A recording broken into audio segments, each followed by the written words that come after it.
Another part of our reality is that we're now bringing into our firms this next generation, the much abused millennial generation. I think much abused. I mean, I actually think it's not that I don't question that they have different outlooks, but I think a lot of it tends to be exaggerated. I see people, young people, that are very committed to being great lawyers. They may not necessarily have their career mapped out with the view that my definition of success is to become a partner in a law firm, but I find them very committed to being excellent lawyers. But what's your experience, Kim? And now I've discovered you're the mother of a millennial of a lawyer. associate of Paul Weiss, so I have an excellent vantage point. So I'm sure you do a lot of reading as well, and I've tried to. This is sounding very unmillennial, but kind of read up on all of the issues in terms of how people feel about where they work. And I think actually the most compelling piece I read was in the Harvard Business Review, and it's something that essentially was arguing that there isn't really a millennial issue. There is a how do people feel about where they work, and the common themes of, do I like the environment? Do I feel like I can do good work and add value? Do I feel like I am recognized for what I do? Do I feel like I'm being treated with respect? I mean, it's hard to imagine that anybody at any stage of their career doesn't think that those same questions are important. And there was a funny quote in the article that said something essentially like, it's not that millennials are narcissists, it's just that everyone who's young is a narcissist, and when you get old, you get over yourself. And I think that kind of theory of there's one generation that's acting totally different, I guess I don't really buy that. And certainly the associates that I see at our firm, they may work differently. They may be more interested in doing more work at home, or going back to do work after they go out to dinner, or balancing how they get it done. But you know, it's a highly committed, intense group. And I would certainly say that, you know, my daughter is no exception. She hates when I tell this story, but when she was about 14 years old, back in the old days, I was actually marking up a brief, like literally with a red flare pen, marking up a brief. And she came out of her room and walked to the kitchen past me at the dining room table, and she said, I can tell you one thing, I'll never be doing that. And now that she's a fifth-year associate in litigation, sitting at her computer marking up briefs. She just meant she wasn't going to use a red pen. Right, I guess that's it. I see all kinds of highly committed people, and I think being responsive to some common themes about a sense of purpose and a sense of flexibility about how the work gets done, all good, but it's good for everybody. And how do you all feel about agile working or flexibility in working? Do you have an approach on that? So we are, you know, in the process of kind of trying to define what is happening under, like, just the way that the world works, and happening at all levels. So this is not just this is how associates work. This is people are mobile. People do work in different environments, and so our focus has been in how do we make sure that this is as seamless as possible wherever you are. If you're working at home, if you're traveling, if you're at a client, if you're in a variety of countries where we don't have 45 offices, but we cover multiple continents, and making sure that everybody can just maximize their contribution to the firm. And you know, the statistics on how much time people are actually in their offices is pretty startling. So I know there's kind of some generational issue too. Well, when I was trained, I sat in an office and listened to a partner on the phone, you know, for the whole day, and that's how I learned.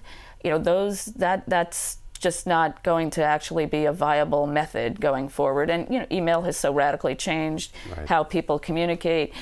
I think, you know, this is coming to a theater near you everywhere. This world is not going to work the way that it did when you and I were younger. And you? Yeah, we actually have a agile working policy that gives everybody the right to ask for agile working.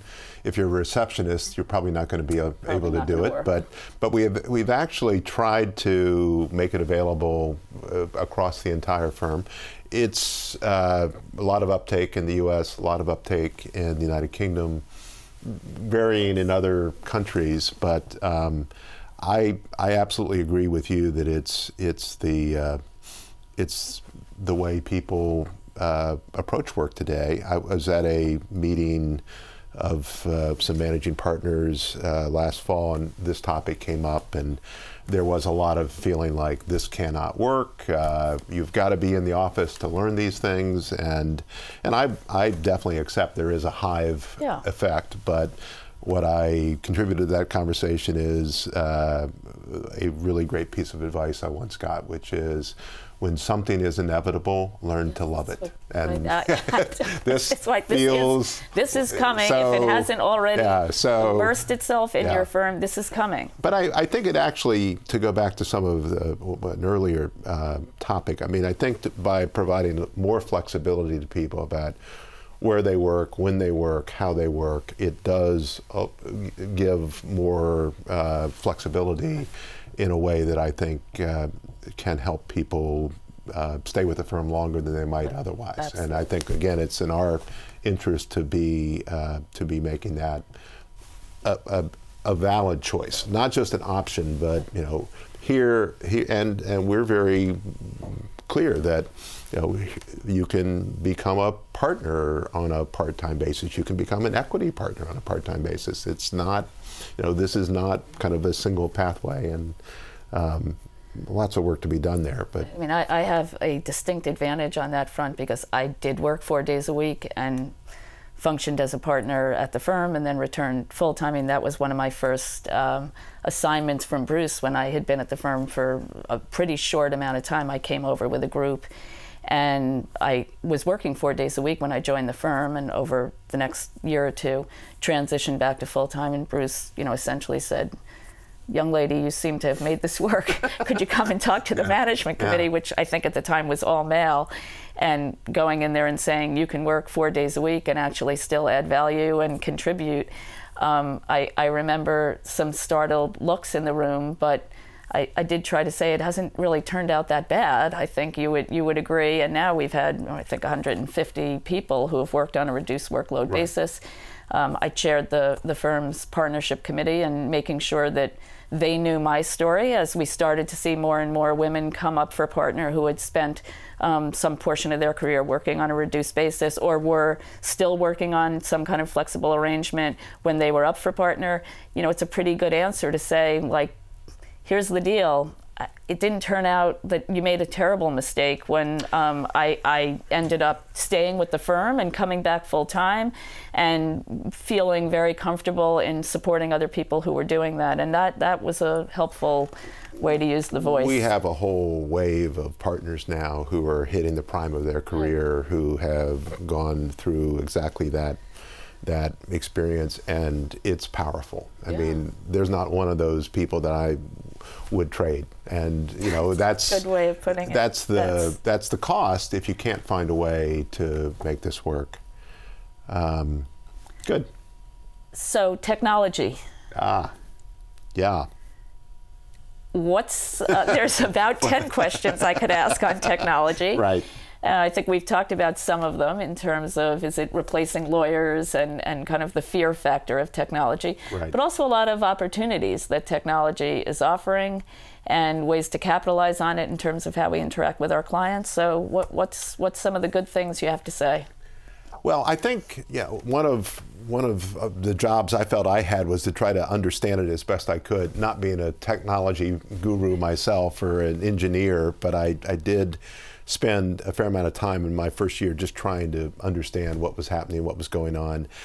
I'm pretty optimistic that just as email made us more effective and word processing that's probably debatable.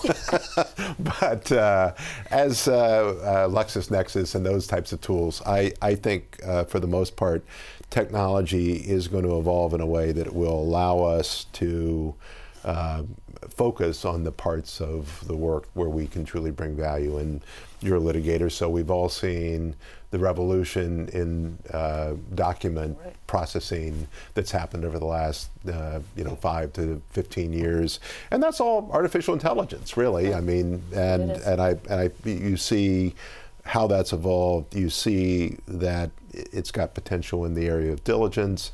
I think the potential in terms of document creation, document automation, are all going to be efficiency tools. And so I think that we're going to be in a period where a lot of different products are going to be available.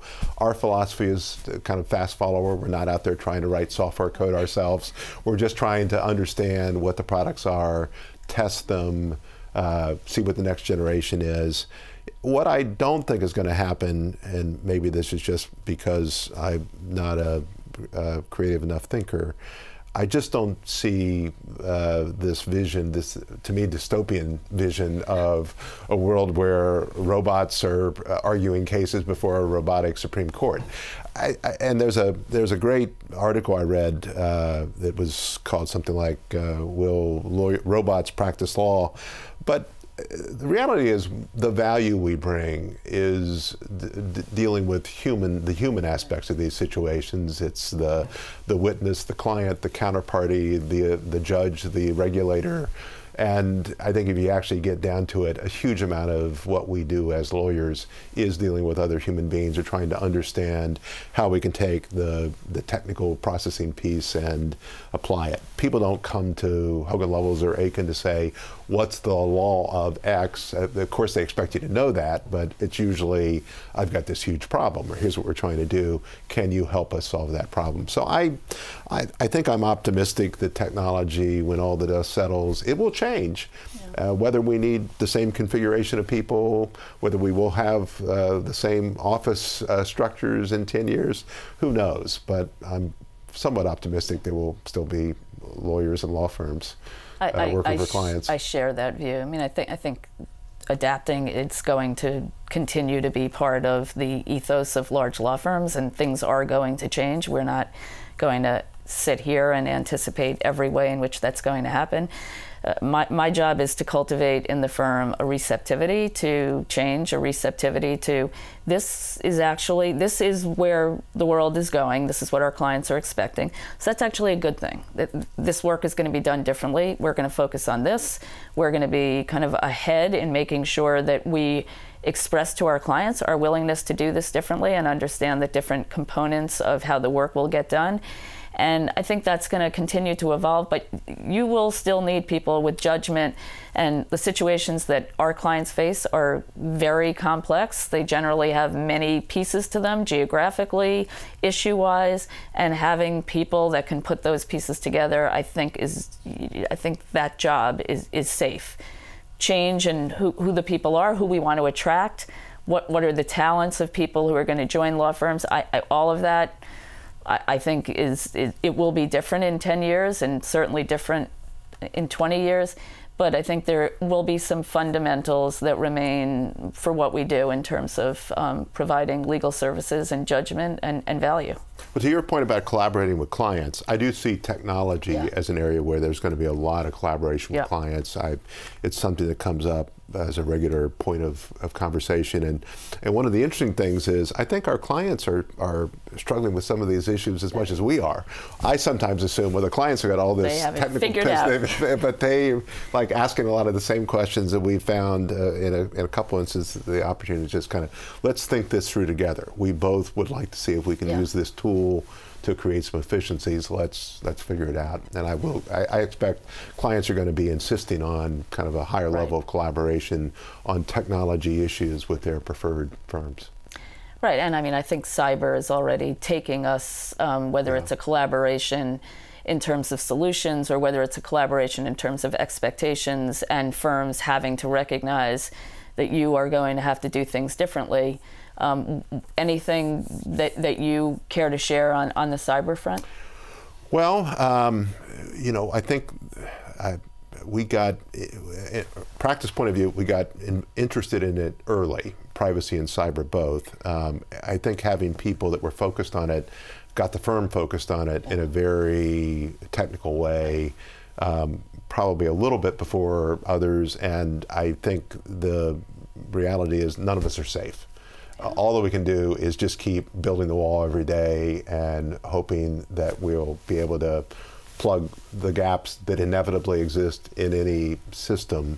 The clients have gotten, rightfully so, incredibly sophisticated, and their expectations are rising. So for us as a firm, it is a matter of making sure we're making the investment, we're getting the ASO certifications, and insisting that our partners relinquish a little bit of their autonomy in the name of better security. And I've been fascinated by some of the arguments I've had with individual partners who want to use an individual tool because it makes their life easier. And then you say, but you can't do that. I mean, it exposes us in a way.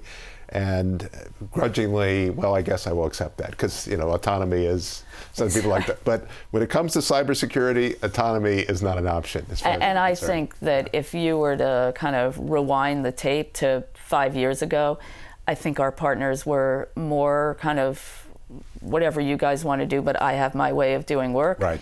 I think fast forwarding to the present, I think people understand we live in a different world, and while it may have a little bit of a grudging aspect to it, I think our lawyers and our business services people understand. We're not trying to make life less convenient. We need to make life as secure as we can, and that has, I think, been a positive in terms of recognizing that this is a common goal that we all have to recognize it's going to have some effect in us, but for a good end. There are too many examples today that allow people to see that when this goes wrong, it goes spectacularly wrong. Right. So we need to pay attention to it.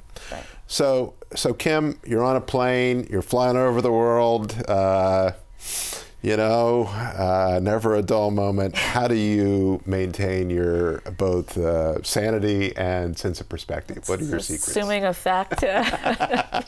Yeah, so, you seem sane. Right. I guess a couple of things. One, in the category of making sure that I am healthy as much as you possibly can be. I am a very committed exercise person. So if I was in that Times article on what's in your bag, there is always clothes to work out. So I started running in 12th grade when I thought if I don't start exercising now, it's all going to go downhill. And I've stuck with it. Ran the marathon once and done. But I exercise, I would say, 90% of the time when I'm traveling. So pretty religious 5-day-a-week regimen. And I think that is part of how I stay sane. I have 2 wonderful children, one getting her master's in social work and one at Paul Weiss. And mostly they help me to stay sane. And making sure that you're kind of focused on your family. I married my high school sweetheart, so we've known each other for 300 years. I mean, staying grounded and having your husband who knew you in 5th grade say, really, you're not all that impressive, I think helps to stay grounded. And your kids keep you in check as well. And I guess my one hobby, if I wasn't a lawyer, I would have gone to culinary school. So spend a fair amount of time decompressing by cooking, and I'm not bad at it. My kids, we used to eat dinner at 9 o'clock when they were younger, but the food was very good. It was worth waiting for. And you? It's just Spanish style. Right. Yeah, I do echo the physical fitness piece. I was once at one time riding bicycles with Bruce and Warren, but quite a bit, but I can't keep up with them. But I do try to get out on my bicycle whenever I can. I have a bicycle in London. I just last week did a bike trip in the Netherlands and Belgium, and it's just something my wife and I do together. And yeah, she's not my high school sweetheart, but we've been married 42 years, so there definitely is an element. Up on you. Yeah, definitely an element of getting slapped around at home that is helpful. The travel I enjoy, I will say. I mean, people talk about how awful it is, and I don't enjoy being at an airport or on an airline, but I do find the opportunity to engage the world. I grew up in a suburb of Cincinnati called Finneytown. And in Finneytown, Ohio in the 1960s, the idea that I would be doing this as an adult and seeing all these places would have been beyond my imagining. So I feel like I've been enormously blessed. I feel that having the trust of your partners to take on the responsibilities. It is kind of an awesome responsibility at times, but you know, I love the challenge of it, and I do feel that it's one of the things that keeps you kind of energized and alive, is getting up every morning with a sense of purpose and a sense of challenge. So the travel is not always wonderful, but it's just part of the job. And as we were talking about how important it is that people can connect to you. I'm a bit of an introvert as a person, but that doesn't work in this job. So, you know, the other thing I find challenging sometimes is like I'll spend a whole day with people all day long, and then I get back to my hotel room and I just can read a book. But I do, as I say, feel enormously blessed to have the opportunities that I have and to be doing the job I have. And it sounds like you're totally feel that way. I mean, I wish that I had kept some kind of journal, because some of the greatest thrills I've had is at night looking out on Red Square, or being in Hong Kong and looking out at the harbor and saying I too grew up in the suburbs and my grandfather was a window washer. I mean, no one in my family of that generation would believe the places I've been or the experiences that I've had, and I feel a similar sense of gratitude that the firm has put its trust in me, and I've tried to do the very best I can for the firm. I love the firm, and I think that comes across, but I love what the firm has given to me in terms of opportunities and experiences that in my wildest dreams I could never have imagined.